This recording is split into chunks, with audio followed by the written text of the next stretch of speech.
Well, hello, all of you beautiful people out there in Minecraft land.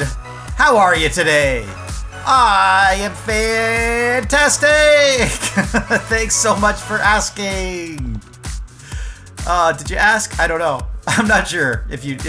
I hope you asked. I hope by now you're getting used to the routine where you ask how I'm doing as well, and I say thanks for asking. Yeah. Otherwise, why are you taking thanks from me? That's not good. If you're not even asking, don't take my thanks. That's not fair. Okay. Anyway, moving on.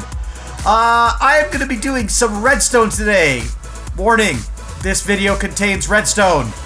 And I'm going to do a pretty detailed explanation because I want to build a redstone thing. But first, let's go talk to TotalThomasMan. Did you prank me by any chance? Probably, yes. But what you have to be more specific. Which prank are you talking about? Have you pranked me, like, in the last 24 hours? Probably. But no, I don't think so. Okay, I have this book here. It was in my mailbox, and I know you left some diamonds. Okay. Do you want to take a look at it? Okay, yeah, I definitely didn't write you a book. TTM, do not delay, take this warning. Oh my god, I know what this is! What is it? I got a book like this, a few weeks ago. I didn't read your whole book, so I'll let you actually have a read through it, but I just read like the first 2 lines and I know exactly what it's all about. Right. Yeah, I mean, I already read it, but, like, I thought it would be you. So do you know something about this vid? I don't know a lot about it. I know I received a book a few weeks ago from a mysterious character who signed the book V, and that led me to some coordinates, and then some weird things happened. Uh-oh. So... Right? Yeah. Is this something I should be scared about? Maybe? I don't know. I just kind of followed the instructions in the book and did a thing, and, well, I mean, I ended up getting my horse Happy brought back to life. So that's how you got Happy back. I saw him the other day. Yeah, so, I mean, that who would knows? also change the render distance and everything on the server. Yeah, I think that also, yeah, something weird happened to the server at the same time, so, yeah, could be. Okay, well, thank you, Vid. I guess I better go do what it says. Oh, dear. Yeah, good luck. Yeah, I'm supposed to go into the underworld and go northwest. That's all I figured out so far. Okay. I don't know what any of the rest means. Alright, well, see you, Vid. Yeah, I'm just a little scared. See ya. And welcome back to my office. You guys have seen this place before, but I have made a few minor changes to it. I'm going to go over all of the details in my office a little bit later, but I wanted to show you this. This right here is what I wanted to show you. This is a trapdoor covering up some water, and if I flip this lever right here, you'll see that it's actually a bubble column that I can, well, I can't go down in it because it's got soul sand at the bottom pushing me up. But this is the beginning, not actually the beginning, this is the end of the contraption that I want to show you today. The contraption that I actually want to show you today starts down here in my storage system. Right beside my nether portal, as a matter of fact. Well, actually right beside the bubble column, which takes me up to my office, I've installed a button, a stone button. And if I push this button, you'll see that the redstone lights up. Now, unfortunately, as I'm showing you all of this redstone, I can't constantly push this button. So what I've done is I've built myself a little etho hopper clock right here, and it has some items in it, and you can see that every single time the items finish transferring from one side to the other, this little block flip-flops back and forth, and that should cause a single pulse right here, which will light up this line of redstone. So it's basically like I push the button about once every, 10 to 15 seconds or so. So let's follow this redstone and see where it goes. So this redstone comes all the way down and around this corner. When it flashes, it passes through this block right here, which will turn off this redstone torch, which will depower this sticky piston, which will then pull that block of soul sand back, which means that the bubble elevator will no longer be a bubble elevator. This is a different bubble elevator, by the way. So watch that happen. Boop. Just really quick, it pulls it out and pulls it back. That bubble elevator right there only goes up that high, but that is just enough to make it not a water elevator anymore, and then it immediately comes back and becomes a water elevator again. When the piston pulls that soul sand away, this water column stops being a bubble column just for an instant, and this observer right here will actually detect that change. And when it detects it's no longer a bubble column, it actually triggers this observer, which will fire off a redstone signal down this line right here. Now, there is a minor problem with this signal, and that is that when the soul sand gets retracted, it becomes not a water or not a bubble column, but then the soul sand gets pushed back and it becomes a bubble column again. And that happens fast, but not fast enough that the observer can detect only one signal. It actually detects it twice. So this observer is actually going to pulse twice. Once when it gets a signal and once when it gets the second signal of the change. That redstone line comes out of the observer all the way down and up to this block right here. And when this block gets powered, this torch goes out, which we should see any second now. And when the torch does go out, it will depower quickly and then back on again, and then depower a second time and then back on again, just like that.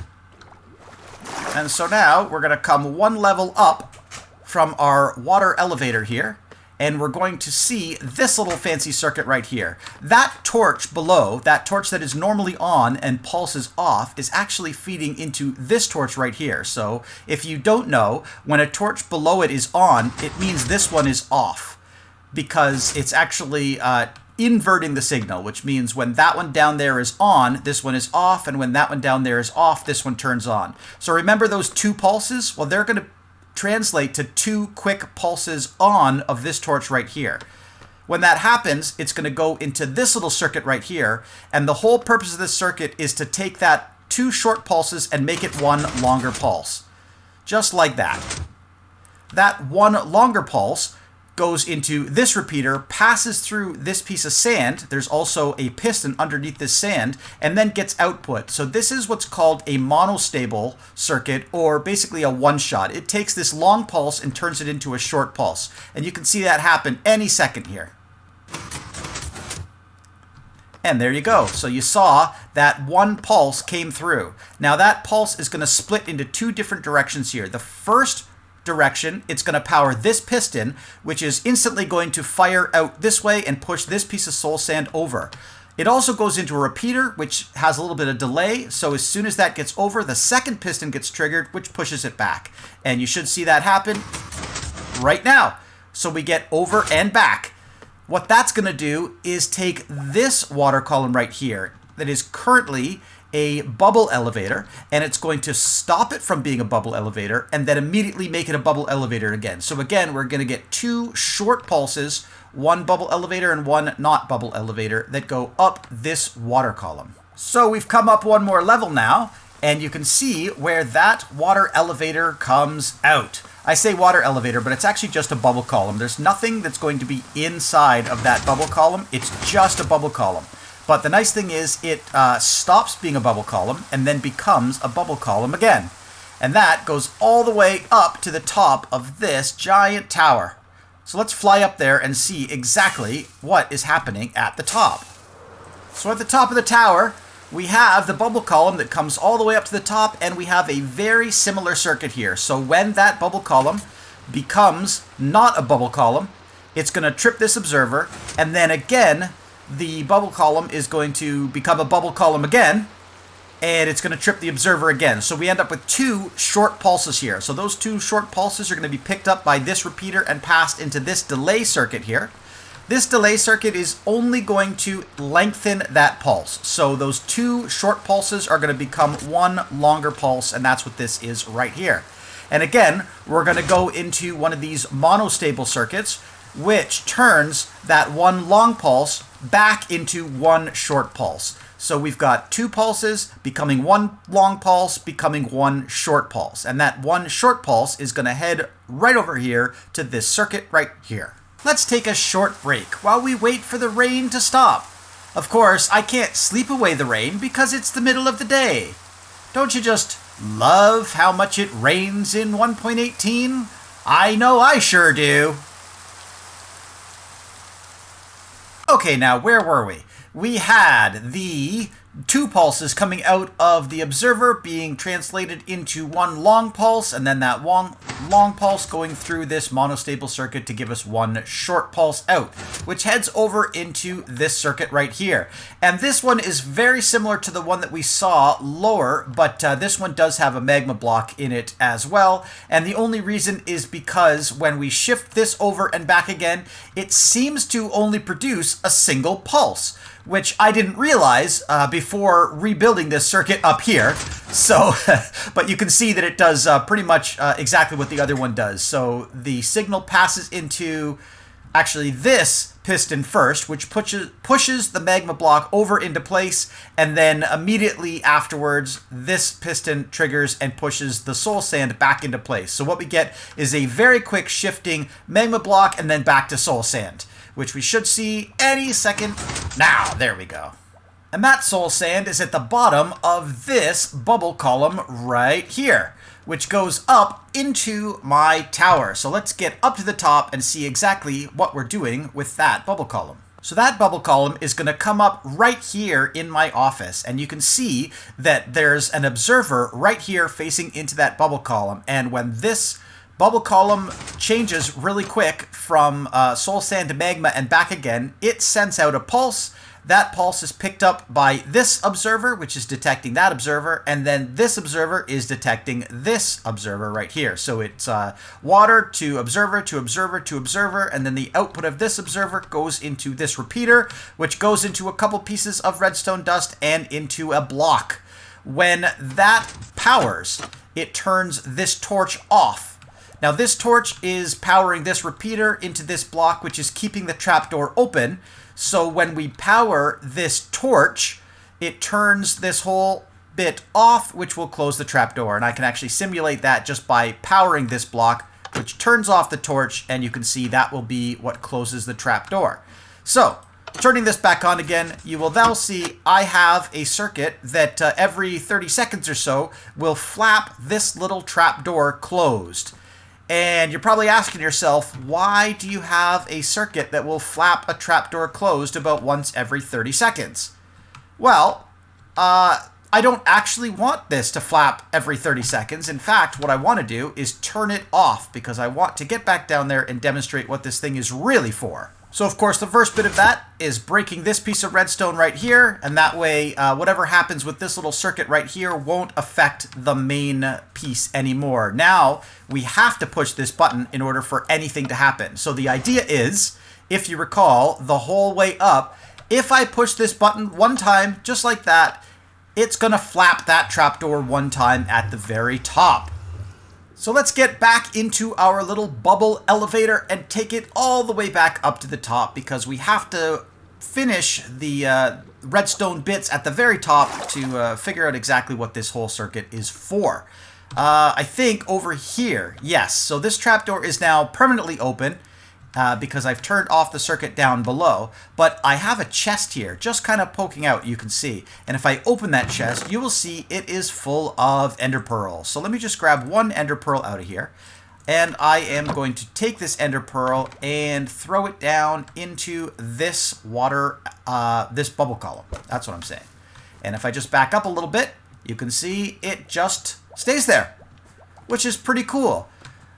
I don't know if you've ever seen one of these things before, but this is called an ender pearl stasis chamber. The whole idea is I can leave this ender pearl, and I can even leave the area. I can fly away, I can do whatever I want, and that ender pearl is just always going to stay sitting right there floating in that bubble column until such time as it hits something.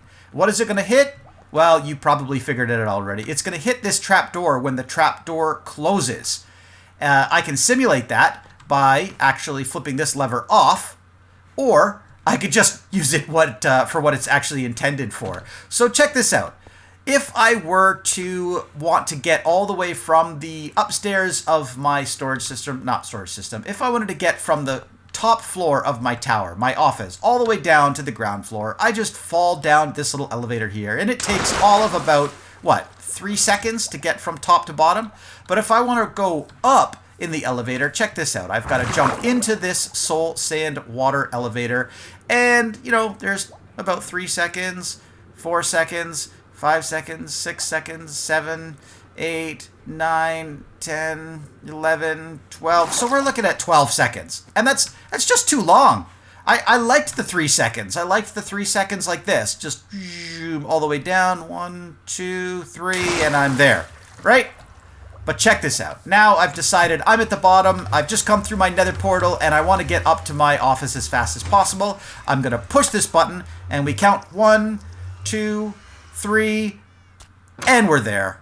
We just got teleported all the way up to our office. Now, of course, the ender pearl has been used up, so I am going to have to come along and grab some more ender pearls. That's why I grabbed a whole bunch here, or left them in the chest here, but I can just throw one down and...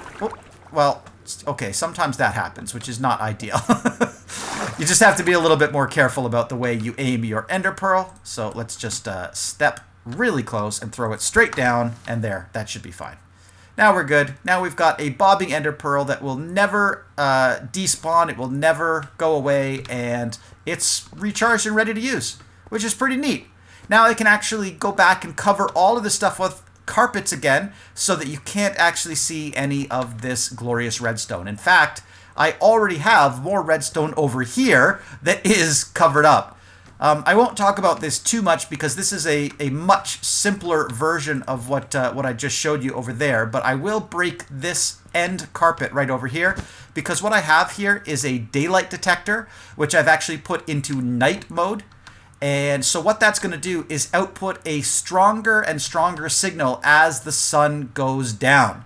That's being read by a comparator, and then all I'm doing is feeding that signal across to a very similar setup here where I am powering an inverted torch, which basically means that as it gets darker, there's a higher likelihood that this trapdoor is going to close. So, and that's again toggled by this little torch or switch right here. So if I were to switch this on or off, I guess it would enable this part of the circuit, and that way, if I was, out and about in the world and it got dark, I would get automatically teleported back to my office. So I don't know if I'm going to use that very often, but it's just, it's kind of a cool little thing that I can also do.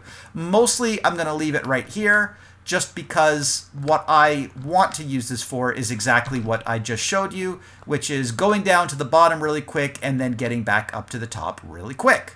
And just like that, I have now cleaned up my office and put all of the carpets back in place, which looks fantastic.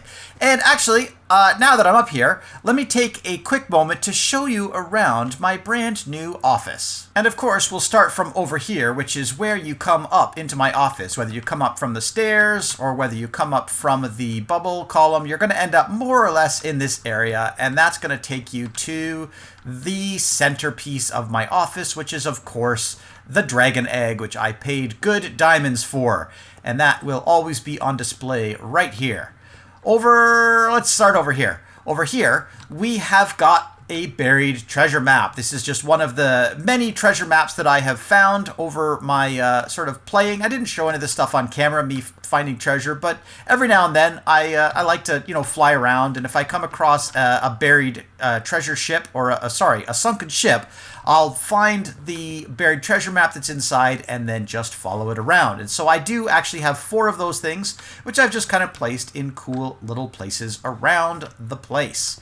Here is a little bit more interesting. This, I have a diamond mini block here. That's right, I actually bought a diamond mini block from a wandering trader villager, and that actually happened, I think, in episode 18, a couple episodes ago, when I was raiding with Onyx.